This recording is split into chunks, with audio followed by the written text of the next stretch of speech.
अध्यक्ष श्रीमान मंडी संजय कुमार जी और आज देश भर से अनेक मत, अनेक संप्रदाय के यहाँ पधारे हुए सभी संतगण, सभी आचार्यगण, आप सभी के श्री चरणों में प्रणाम कर मैं मेरी बात की शुरुआत की।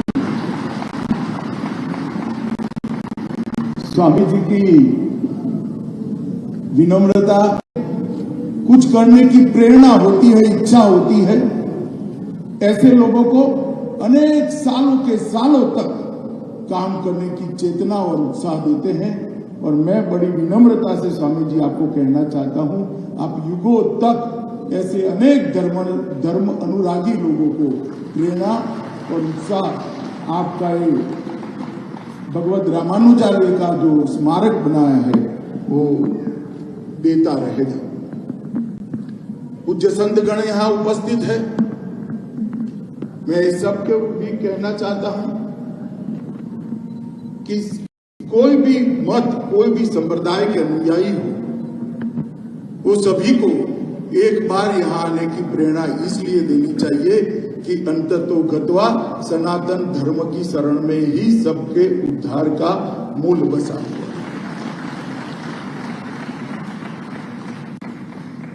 रामानुजाचार्य के जीवन के 1000 साल, उनकी सहस्त्राब्दी, इससे बड़ा उनके काम को कोई भावांजलि भी नहीं हो सकती, स्मरणांजलि भी नहीं हो सकती, कार्यांजलि भी नहीं हो सकती। रामानुजाचार्य के जीवन को, उनके संदेश को सब जीव एक समान है। वेदों के मूल वाक्य को उन्होंने समय की गर्त से बाहर निकालकर अपने कर्तृत्व से किसी की भी लिए कटु कुछ बोले बगैर अनेक परंपराओं को तोड़ते हुए समाज के बीच में रखा, उसको प्रस्तावित किया।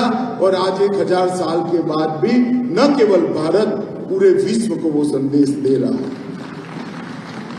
इस स्टैच्यू ऑफ इक्विटी की प्रतिमा अभी हमारे देश के सम्माननीय प्रधानमंत्री श्रीमान नरेंद्र मोदी जी और दंडी स्वामी जी के कर कमलों से इसका उद्घाटन हुआ। मैं अभी वहां जाकर आया।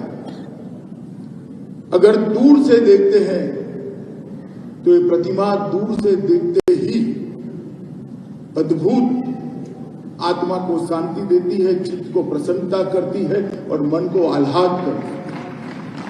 मगर जैसे ही नजदीक जाते हैं और वो हॉल से होकर रामानुजाचार्य का संदेश देश की सभी भाषाओं में सभी मुमुक्षुओं को मिल पाए, इस प्रकार की व्यवस्था जो स्वामी जी ने की है, उसको ग्राह्य करते करते करते समय निकालकर जब ऊपर जाकर रामानुजाचार्य के विराट मूर्ति का दर्शन होता है, तब मालूम होता है कि हम कितने बड़े महापुरुष को प्रणाम करने के लिए आए हैं।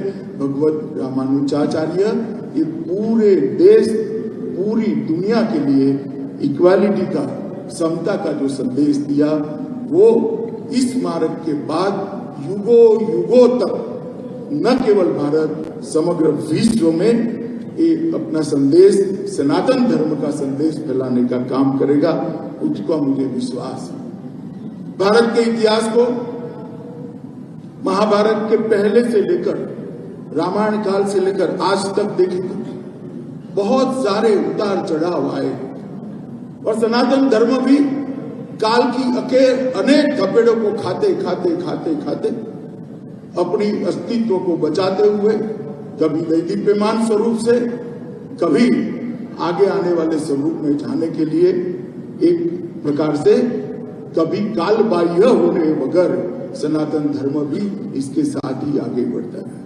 हमने देखा है सनातन धर्म पर जब जब संकट आया, कोई न कोई आया जिसने सनातन धर्म की ज्योत को प्रज्वलित की, दैदीप्यमान की और एक ज्ञान यात्रा को समग्र विश्व में आगे बढ़ाया।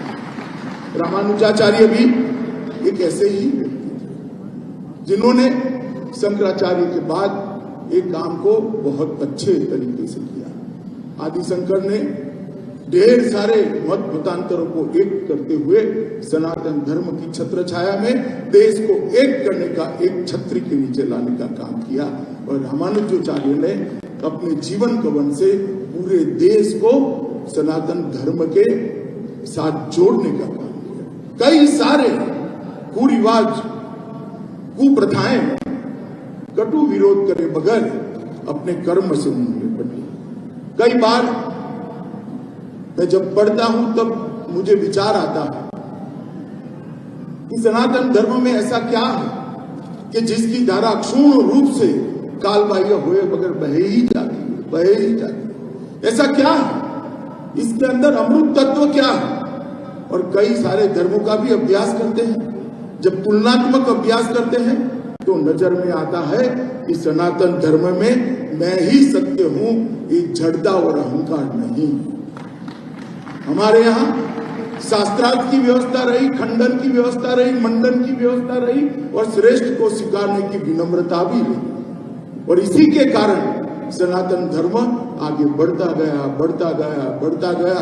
हो सकता है आज ध्यान से देखने वालों को देखे कि हम काफी पिछड़ गए, मगर ये सारे देश के सभी मतों के संप्रदाय के आचार्य यहाँ बैठे हैं।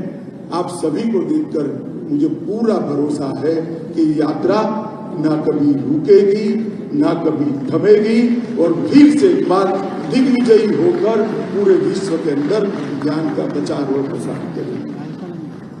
आज मैं जब यहाँ आया हूँ तब इस पवित्र भूमि पर, यहाँ पर जो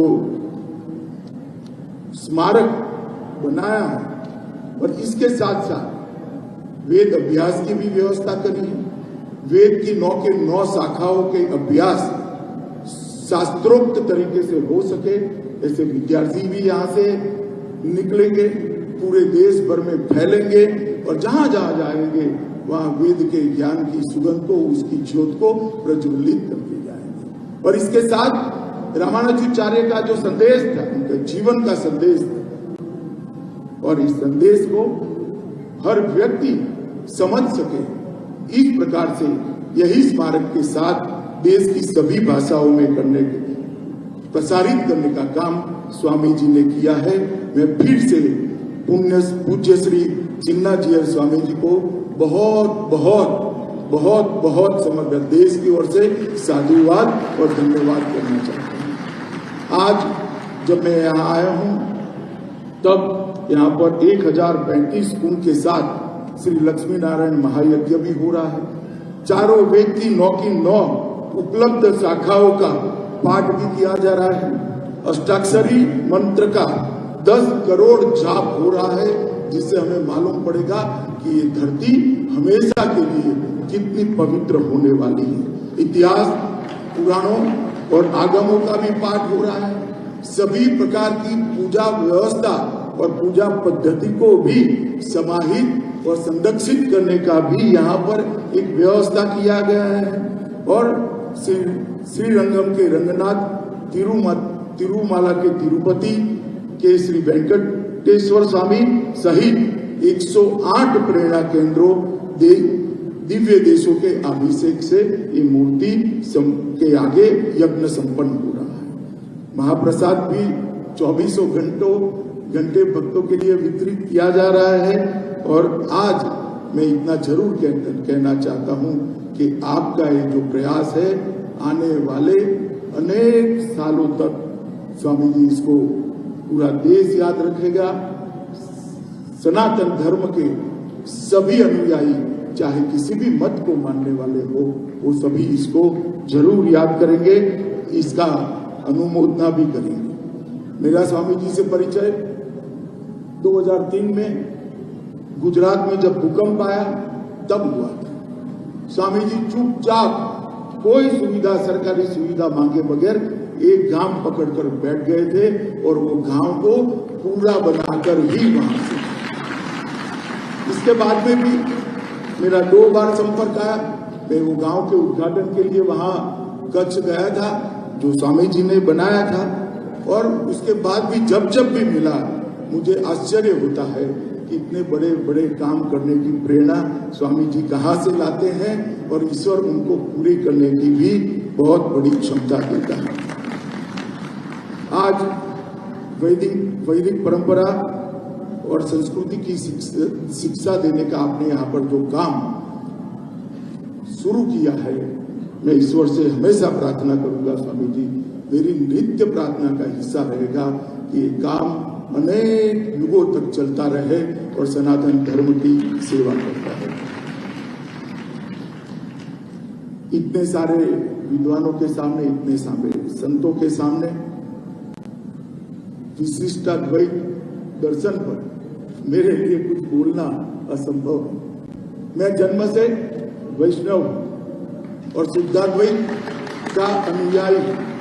मेरी माता वल्लभाचार्य के शुद्धाद्वैत के आधार पर ही पूरा जीवन जी, मगर मैं यहाँ विशिष्टाद्वैत पर कोई बात करना नहीं चाहता, क्योंकि ना मेरी योग्यता है, ना इतने बड़े संतों के सामने मैं कुछ बोल सकता हूँ। परंतु मैं इतना जरूर कहना चाहता हूँ कि आज जब मैं आया हूँ तब मैं रामानुजाचार्य के लिए जरूर कुछ बात करना चाहता हूँ। हिंदू पंचांग में इसका चक्र 60 साल का होता है और 60वां जन्मदिन षष्ठ अब्द पूर्ति के नाम से मनाया जाता है। और हमारे यहाँ शास्त्रों में मनुष्य के पूर्ण जीवन काल का अर्थ है 2 चक्र को जो जीवित रहता है 120 साल के पूर्ण जीवन की कल्पना करी है, और रामानुजाचार्य ने भी 120 साल का पूर्ण आयुष्य इस पृथ्वी पर दिया। और ईश्वर ने ही ढेर सारे कुरिवाजों को सनातन धर्म से बाहर निकालने के लिए और इतनी मधुरता के साथ अपने कर्तृत्व से बाहर निकालने के लिए रामानुजाचार्य के रूप में ही यहाँ आकर हम सब के बीच में 120 साल अपना काम करने का एक प्रयास किया था। और इसी का परिणाम है कि आज सनातन धर्म पूरा एक होकर फिर से एक बार नई ऊर्जा के साथ आगे बढ़ने की दिशा में जा रहा है। समाज में समता समरसता स्थापित करने के लिए द्वैत अद्वैत फिर विशिष्टता, और उसमें भी आगे कई आचार्यों ने अनेक प्रकार से इसकी मीमांसा की। ब्रह्म सूत्र के एक प्रकार से जटिल ज्ञान से लोकभोग्य ज्ञान को बनाने का काम इन आचार्यों ने किया, और इसी के माध्यम से आज अनेक लोग बहुत बड़ा ज्ञान न होने के बावजूद भी अपना जीवन वेद के बताए रास्तों पर जी रहे हैं, क्योंकि आचार्यों ने जो जीवन पद्धति को बताया उसी को आचरण में रखा। और आज ज्ञान न होने के बावजूद भी कई लोग वेद के आधार पर अपना जीवन जीते हैं। उसमें सबसे बड़ा योगदान रामानुजाचार्य जी का था। आदिशंकर के अद्वैत दर्शन, माधवाचार्य के द्वैत दर्शन और रामानुजाचार्य के विशिष्टाद्वैत के कारण ही आज वैष्णव संप्रदाय में अनेक प्रकार के जीवों को आगे बढ़ने का और वेद आधारित जीवन जीने का रास्ता प्रशस्त हुआ है। रामानुजाचार्य ने मध्यम मार्ग को व्याख्यायित करते हुए विशिष्टाद्वैत की अवधारणा दी और भारतीय समाज में एकत्व लाने का, स्थापित करने का एक क्रांतिकारी काम किया। रामानुजाचार्य के विशिष्ट द्वैत दर्शन के कारण ही पूरब से पश्चिम और उत्तर से दक्षिण तक भारत एक सूत्र में बना। कई सारे भक्ति आंदोलनों के मूल ढूंढेंगे तो रामानुजाचार्य के विशिष्ट द्वैत के अंदर ही हमें मिलेंगे। मैं आगे इस पर आपको बताऊंगा। यहाँ पर बहुत सारे संत बैठे हैं। रामानुजाचार्य के जीवन को, इनके योगदान को सरल शब्दों में कुछ विभागों में अगर बांट देते हैं तो समता, समरसता एक, ज्ञान ग्रहण में समानता, सभी को ज्ञान ग्रहण करने का अधिकार है, और ये भी उन्होंने प्रस्तावित किया। जातिगत भेदभाव को भी उस जमाने में 1000 साल पहले समाप्त करने के लिए क्रांतिकारी काम किया। क्षमता के अनुसार काम का विभाजन, पूजा के अधिकारों को भी 20 मंदिर के पूरे संचालन को 20 हिस्सों में बांटा और हर समाज को इसके साथ जोड़ने का उन्होंने काम किया। भाषा की समानता को भी उन्होंने प्रस्तावित किया और मोक्ष के अधिकार को भी एक विशिष्ट वर्ग की जगह सब जीव को मोक्ष का अधिकार है अगर ज्ञान और भक्ति के मार्ग पर चलते हैं, इसको भी उन्होंने किया। और एक मेरे एनालिसिस से मैं जुड़ा है, मैं बात को बताऊंगा। रामानुजाचार्य अपने आप में बहुत विनम्र थे, परंतु वो विद्रोही भी। बहुत सारी कुप्रथाओं को इनके अंदर के विद्रोही आत्मा ने समाप्त करने का काम किया है। आज मैं यहाँ आया हूं तब उन्होंने श्रीरंगम में संन्यास लेने के बाद रामानुजाचार्य शालिग्राम नामक स्थान पर रहने लगे और कई सारे ग्रंथों की रचना की। ब्रह्मसूत्र के भाष्य पर लिखे 2 मूल ग्रंथ उनके बहुत लोकप्रिय हुए, श्री भाष्यम एवं वेदांत संग्रहम। उनके 9 ग्रंथ आज भी ढेर सारी लाइब्रेरी में उपलब्ध है। मैं आपको इसलिए बताना चाहता हूँ, मेरा जन्म एक बहुत छोटे से कस्बे में हुआ है। मानसा कर गुजरात से, अहमदाबाद से 50 किलोमीटर दूर गाँव, और मेरे गांव में 150 साल पुरानी लाइब्रेरी है। ये 9 के 9 ग्रंथ वो लाइब्रेरी में आज भी उपलब्ध है। संदेश किसी के कर्तृत्व का कितना दूर जाता है, इसका उदाहरण है श्री भाष्य वेदांतिक, वेदांत सार, वेदार्थ संग्रहम, श्री गीता भाष्य, नित्य ग्रंथ, शरणागति गद्य, श्री रंग गद्य और श्री वैकुंठ गद्य। ये 9 के 9 ग्रंथ आज अनेक लाइब्रेरियों के अंदर उपस्थित है और कई जगह पे मुमुक्षु अपनी मुमुक्षा पिपासा को शांत करने का काम करते हैं। रामानुजाचार्य ने, मैंने जैसे पहले कहा, समता और समरसता का मैसेज अपने कर्तृत्व से दिया और उन्होंने सभी वर्ग के लोगों को शिष्य भी बनाया। सभी वर्ग के लोगों के वो भी स्वयं शिष्य थे। और इसी में से आगे बढ़ते हुए रामानुजाचार्य की शिष्य परंपरा में रामानंद हुए। इससे आगे बढ़ते हुए इनके शिष्यों में कबीर, रैदास और सूरदास थे। और इस प्रकार से ज्ञान परंपरा न जाने कितने प्रदेशों में, कितने गांवों में पहुंची। अगर समता और समरसता का उन्होंने रास्ता न खोला होता तो कबीर दास को ये वेदों के रहस्यों की जानकारी कभी न मिलती, रैदास को वेदों के रहस्यों की जानकारी कभी न मिलती, सूरदास को भी न मिलती। और गुरु गोष्ठीपूर्ण की कथा भी बहुत हम सबको प्रेरणा देने वाली है। एक बार कुछ मंत्र सीखने के लिए रामानुजाचार्य गोष्ठीपूर्ण की वहां गए। 18 बार जाने के बाद भी उनको उचित नहीं पाया। 19वीं बार जब गए तब उन्होंने कहा कि आपको मैं मंत्र तो सिखाता हूं, मगर तभी सिखाऊंगा जब अयोग्य के सामने आप उसका उच्चारण नहीं करेंगे। रामानुजाचार्य ने उनसे मंत्र सीखा और मीनार के ऊपर चढ़कर जोर से वो मंत्र को बोले। नीचे आए, गुरु गोष्ठीपूर्ण बड़े गुस्सा हो गए। उन्होंने गुस्से के भाव के साथ कहा, ये क्या किया, तुम नरक में जाओगे। तो रामानुजाचार्य ने बाल सहज विनम्रता के साथ कहा, नरक में जाने से कोई दिक्कत नहीं है, अगर अनेक जीवात्माओं का कल्याण होता है तो मुझे नरक भी पसंद है। और ये कहते ही गोष्ठीपूर्ण के पूरा गुस्सा शमन हो गया और उन्हें एम्पेरुनाथ मतलब मेरे भगवान ऐसा कहकर रामानुजाचार्य से गुरु ने स्वयं आशीर्वाद मांगे। जातिगत भेदभाव को भी रामानुजाचार्य ने समाप्त करने का काम किया। कांचीपूर्ण एक ब्राह्मणेतर जाति से जब वो उनका शिष्य बनने के लिए गए तब उन्होंने कहा कि परंपरा ऐसी है, आप ब्राह्मण हो, मैं आपको शिष्य नहीं बना सकता। रामानुजाचार्य ने उत्तर दिया, यदि शास्त्रों का ज्ञान केवल ईश्वर की भक्ति की जगह केवल ईश्वर की भक्ति की जगह अहंकार और अभिमान लाता है तो वो ज्ञान मिथ्या है, इससे बेहतर अज्ञानी रहना ही। और उन्होंने बाद में उनके गुरु बनने की बात को स्वीकार किया। बाबा साहब आम्बेडकर ने भी इसको एक्नोलेज करते हुए लिखा है, हिंदू धर्म में समता की दिशा में यदि किसी ने महत्वपूर्ण काम किया है और उनको व्यवहार में लागू करने का प्रयास किया है तो वो संत रामानुजाचार्य ने ही किया है। उन्होंने कांचीपुरम नाम के एक गैर ब्राह्मण को अपना गुरु बनाकर एक स्पष्ट संदेश पूरे देश में देने का प्रयास किया था।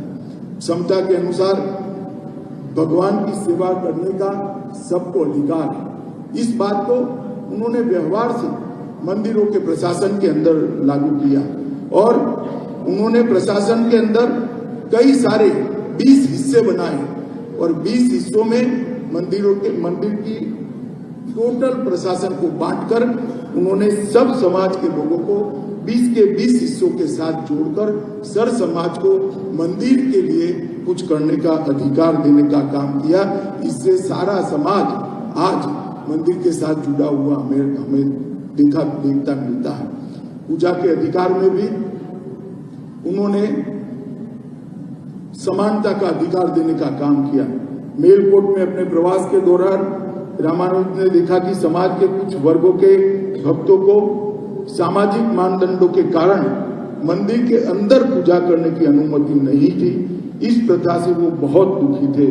उन्होंने पुरानी प्रथा में कोई बदलाव करे बगैर एक नई प्रथा शुरू की। किसी भी भक्त की पृष्ठभूमि की परवाह किए बगैर भगवान की पूजा करने की अनुमति देने का मार्ग प्रशस्त किया और घर पर भगवान की देवता स्वरूप की व्यक्तिगत पूजा को सरल और व्यवस्थित किया।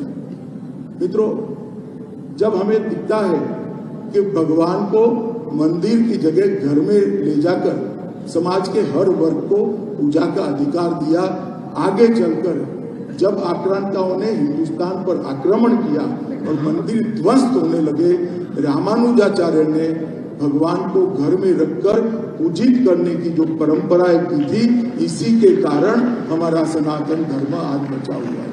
आज मेरे घर में भी राजभोग की सेवा लगी हुई है, मेरे घर में भी भगवान को भोग धराए जाते हैं। ये बहुत बड़ा काम था जिन्होंने कपड़े से कपड़े समय के अंदर हमारे सनातन धर्म को टिकाने का काम किया और आगे बढ़ाने का काम। महिला सशक्तिकरण के लिए भी भगवत रामानुजाचार्य ने ढेर सारे काम करे।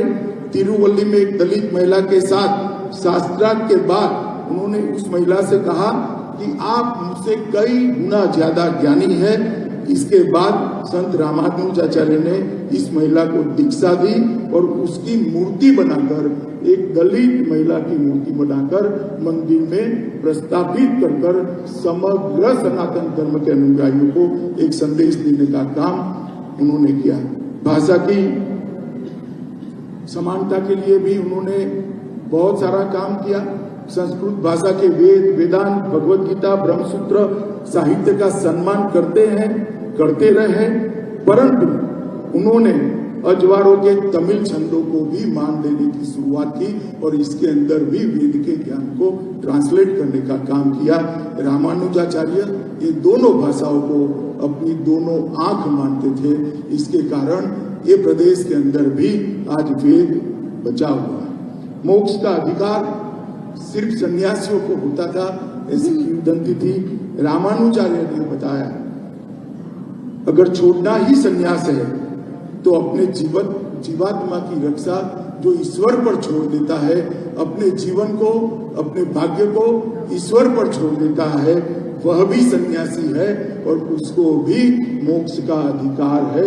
अपनी सर्वस्व ईश्वर को सौंपने वाला व्यक्ति मोक्ष का अधिकार होता है और सर्व वर्ण के सभी पुरुष और महिलाओं को मोक्ष के अधिकार का भी उन्होंने किया। अंत में मैं एक बात कहना चाहता हूं, उनके पूरे जीवन में हमने तो देखा नहीं, न सुना है, आज ना कोई रामानुजाचार्य से देखा हुआ व्यक्ति इस पृथ्वी पर अस्तित्व में है, परंतु उनके जीवन से इतना मालूम पड़ता है कि बहुत विनम्रता के साथ बहुत सारी कुप्रथाओं को उन्होंने बदलने का काम किया। मगर वो आत्मा के अंदर, उनकी आत्मा के अंदर कुप्रथाओं के प्रति विद्रोह का ही भाव था। विनम्रता और विद्रोह दो मिल जाते हैं तो सुधार जन्म लेता है। कुप्रथा को अविवेक करे बगैर अपने कर्तृत्व से बदलना, इसी को सुधार कहते हैं। और ये काम भगवत रामानुजाचार्य ने किया है।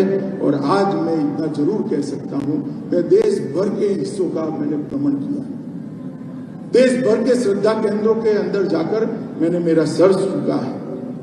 कई सारे संप्रदायों में इसके मूल में जाते हैं तो रामानुजाचार्य का विशिष्ट अद्वैत ही आता है। मैं कुछ उदाहरण जरूर देना चाहता हूँ। महाराष्ट्र में वारकरी संप्रदाय के मूल में जाएंगे तो आपको रामानुजाचार्य का विशिष्ट अद्वैत का सिद्धांत मिलेगा। राजस्थान और गुजरात के वल्लभ संप्रदाय में जाएंगे तो भी वो मिलेगा। मध्य भारत, बंगाल और मणिपुर के चैतन्य संप्रदाय में जाएंगे तो उसके मूल में भी ये मिलेगा। और असम के शंकर देव और माधव देव के मूल में जाएंगे, उनके उपदेशों के मूल में जाएंगे तो भी आपको विशिष्ट अद्वैत। एक व्यक्ति ने जो सिद्धांत प्रतिपाद की, जिसमें समानता का मूल मंत्र था, उसके देश के अनेक हिस्सों में, शायद रामानुजाचार्य अपने जीवन में कभी मणिपुर नहीं गए, ना आसाम गए, परंतु गुजरात के एक छोटे से गांव में भी जाएंगे तो आज वल्लभ संप्रदाय के अनुयायी मिलेंगे। आसाम के अंतिम गांव में मैं गया हूं जो बांग्लादेश के बॉर्डर पर है, वहां पर भी शंकर देव के अनुयायी मिलते हैं। और बंगाल के अंतिम गांव में भी गया हूं, वहां पर भी चैतन्य महाप्रभु का कीर्तन करने वाले लोग, भक्ति संप्रदाय के लोग मिलते हैं। स्वामी रामानंद के बारे में कौन नहीं जानता। स्वामी रामानंद जी के 12 प्रमुख शिष्यों में कबीरदास भी रहे, नाभादास जी, सेन नाई, कृपादास, सूरदास सहित 12 महापुरुषों की परंपरा भी रामानुज से ही उत्पन्न हुई है। इस परंपरा का गुणगान करते हुए कबीरदास जी ने दोहे में लिखा है, श्री नारायण मूल हमारे, रामानुज की साख, रंगकार में रमता जो की, गुरु रामानंद ने भाग। एक व्यक्ति के जीवन से जो दक्षिण भारत में जन्मा, तमिलनाडु में जन्मा, उसने कबीरदास को प्रेरणा देने का काम किया और कबीरदास ने समाज के सभी निचले वर्गों को उठाने का काम किया। और आज मैं इतना जरूर कहता हूं कि उन्होंने ढेर सारे मैनेजमेंट के लिए भी काम किए थे, मगर इसके बारे में जाने का भी समय नहीं है। आज मैं इतना कहना चाहता हूँ, विशिष्टाद्वैत दर्शन और भक्ति संप्रदाय, ये दोनों जब तक पृथ्वी रहेगी तब तक अक्षुण रहेंगे, कभी कालबाह्य नहीं होंगे। और स्वामी जी आपने बनाई हुई मूर्ति भी युगों युगों तक रामानुजाचार्य के संदेश को आगे बढ़ाती जाएगी। और पूज्य संतों और माताओं, बहनों, भाइयों को मैं कहना चाहता हूँ, ये विधि का ही आशीर्वाद है, विधाता का ही आशीर्वाद है कि जिस कालखंड में स्टैच्यू ऑफ इक्विटी बनता है, उसी कालखंड में राम मंदिर का भी पुनर्निर्माण, भव्य राम मंदिर का होता है। इसी कालखंड में काशी विश्वनाथ कॉरिडोर का भी 650 साल के बाद पुनरुद्धार होता है। इसी कालखंड में केदारधाम भी बनता है। इसी कालखंड के अंदर बद्रीधाम का भी पुनर्निर्माण का भी बनता है। एक कालखंड है जहां से सनातन धर्म को उठकर, जागरूक होकर समग्र विश्व के अंदर अपने दैनिक नाम ज्ञान को आगे बढ़ाना है मित्रों। और आज मुझे यहाँ पर इस कार्यक्रम में स्वामी जी ने निमंत्रित किया। मैं जीवन भर आपका कृतज्ञ रहूंगा। स्वामी जी, आपने एक महान कार्य के अंदर मुझे जोड़ा और रामानुजाचार्य के लिए कुछ बोलने का मुझे अवसर दिया। मैं मानता हूं कि सालों सालों तक आपका बनाया हुआ रामानुजाचार्य का ये स्टैच्यू ऑफ इक्विटी विशिष्ट अद्वैत का संदेश विश्व भर को देगा, समानता का संदेश विश्व भर को देगा और सनातन धर्म का संदेश विश्व भर को देगा। फिर से एक बार समग्र देशवासियों की ओर से आपको प्रणाम कर मेरी वाणी को विराम देता हूँ। वंदे मातरम।